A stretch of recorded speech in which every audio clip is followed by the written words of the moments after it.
Aujourd'hui, il y a des mises à jour importantes en provenance de la Fédération de Russie. Ici, pour de nombreux conscrits russes, l'illusion du devoir patriotique s'est effondrée, entraînant les dernières fusillades de masse, car elle a été remplacée par la peur, le désespoir et un besoin irrépressible de fuir à tout prix toute possibilité d'être impliqué dans la guerre. Sa sombre réalité ne se limite guère aux lignes de front, car elle déchire la société russe, les casernes de l'armée et l'esprit des soldats susceptibles d'être envoyés au combat. Lors du dernier incident symbolisant cette désintégration interne, un conscrit russe a ouvert le feu sur ses camarades dans une unité militaire de la région de Moscou, tuant 2 personnes et en blessant une autre avant de retourner l'arme contre lui-même. La fusillade a eu lieu dans le centre d'entraînement d'une brigade anti-aérienne pour les soldats nouvellement enrôlés. Alors que l'armée russe affirme que le mobile reste flou, de tels cas ne sont plus rares. Fusillades, suicides et crises nerveuses parmi les nouvelles recrues sont de plus en plus courants, reflétant une armée qui craque psychologiquement sous le poids de la guerre. Les autorités russes parlent d'incidents isolés liés au stress, mais les témoignages de soldats et de leurs proches racontent une toute autre histoire faite de brimades, de privations et de désespoir. Malgré les discours symboliques et la censure, les jeunes conscrits ne sont pas dupes.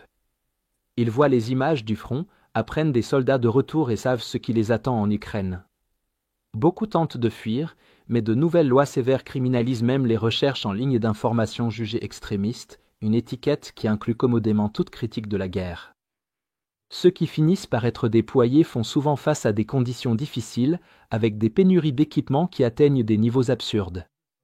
Les soldats sont envoyés au front sans gilet ou avec des gilets bon marché à peine protecteurs et des casques en plastique, tandis que les bottes, les gants et l'équipement de base manquent souvent. Une vidéo choquante montre un soldat russe pillant joyeusement l'équipement de ses camarades tombés au combat, se filmant en train d'arracher un casque et un gilet à un cadavre et remerciant sarcastiquement les morts pour leur contribution.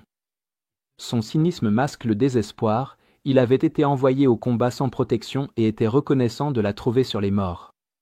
Cette scène illustre comment la corruption et la négligence dans l'armée russe ont transformé même le pillage en question de survie.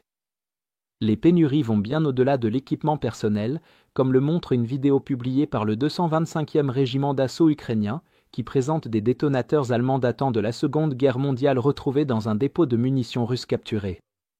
Ces reliques du pacte Molotov-Ribbentrop entre l'Union soviétique et l'Allemagne, marquées des insignes allemands typiques de l'époque, sont une amère ironie pour un régime qui prétend combattre le fascisme en Ukraine. Elles révèlent aussi l'épuisement stupéfiant des réserves de munitions russes, la Russie grattant des stocks centenaires pour faire tourner la machine de guerre.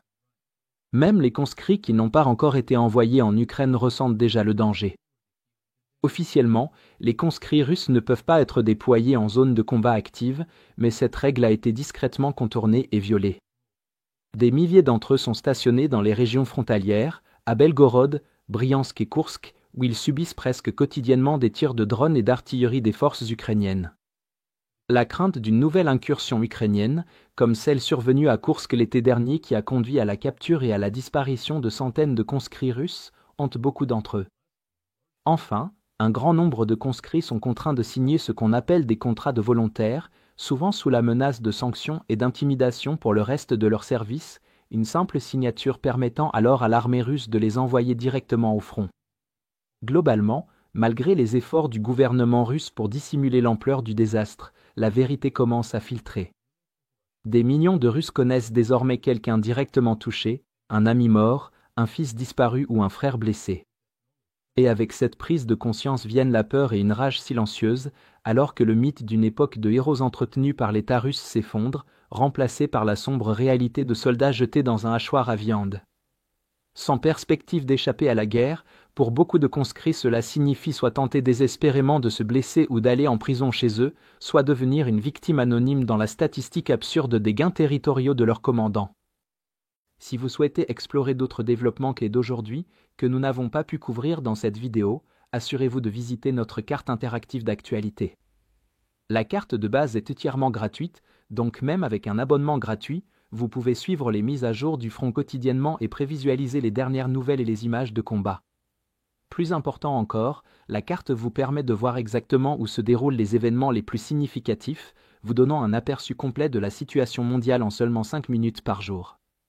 Le lien vers notre carte interactive se trouve dans la description ci-dessous. Merci d'avoir regardé cette mise à jour, et un merci spécial à tous ceux qui suivent déjà notre carte interactive.